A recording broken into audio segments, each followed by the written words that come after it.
Yeah, so when we're talking about villains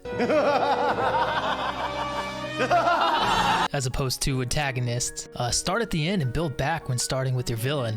Answer the question first and develop your villain around that, so that you know how to target your theme and what the hero needs to learn to beat the villain, who should roughly have the opposite worldview of that villain.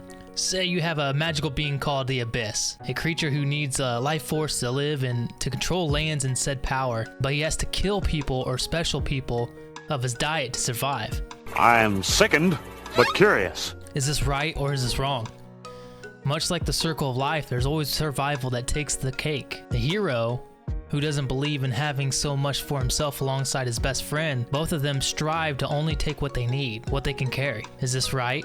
Or is this wrong? It could be several different views, like circumstances or ambition, like wanting your own business or want to write a book, need farm equipment for your farm, etc. This is the depth that you're looking for. Knowing the motivation, yet surrounded by the mystery of your villain, or that the protagonists have their misbelief or belief. The story and villain is supposed to challenge that. Before you take the next step, for both the protagonist and antagonist, you need to ask the 3 Ps. Private.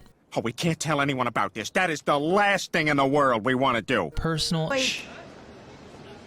In public. I consume enough drugs to sedate Manhattan, Long Island, and Queens. Now the private, only the character knows. Personal, only a select few know about it. And public is the world knows. Like all of the world knows. It's public and it's out there. You now have the building blocks to push all your characters forward, and the story writes itself. The characters making decisions based on these things. These things make the characters interesting because there's layers to them. There's depth. So your theme is based on greed, let's say. It's not a liquid! So you asked a question that relates to your story and characters in the world, and this would be the question revolving around it. Is there a good side to greed, or is it always bad? Maybe a question that could pop up in your head at some point. That's when you introduce your inciting incident.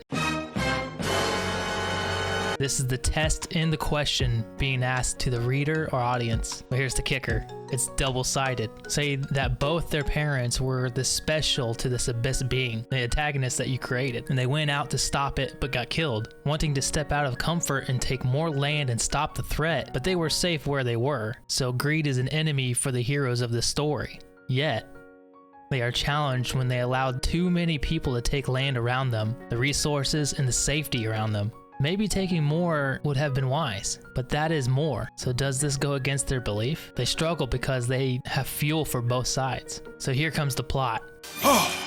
That carries the story. It's not the story itself. At least in my opinion, the strongest stories are just that. After receiving a letter from their dead parents sent before they died, they learn that the cure is somewhere in the world tree, the best and most huge library inside a tree to exist.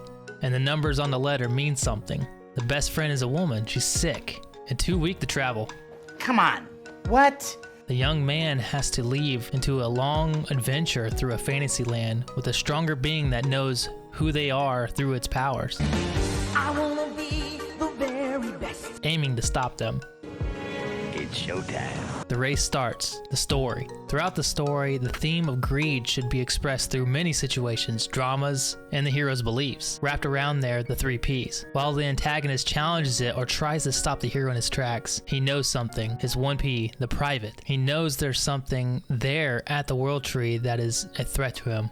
He's got to have a weakness because everybody's got a weakness. So throughout, Abyss uses his powers to thwart him, using ancient relic sites that only the special kind of people can use, who can find their way through the vast world they travel in, full of creatures, territory wars, harsh climates, and so on. Only every time he uses this power, the antagonist can contact the hero to stop him with words. See, now that's where you could really clash with the theme. Now the antagonist has already had a belief and there's no room for to change, for the most part. It depends on your writing style and you can absolutely go another direction, but it's the hero that believes opposite but discovers the correct answer to the question asked. Is greed always a bad thing, or can it be good as well? The story should unravel that, and met with the conclusion that that answer should reflect the final battle or scene. Here we go. Here we go. The answer to the question is, it's not a matter of better or worse, bad or good. It's perspective other than perception of what it means to be greedy.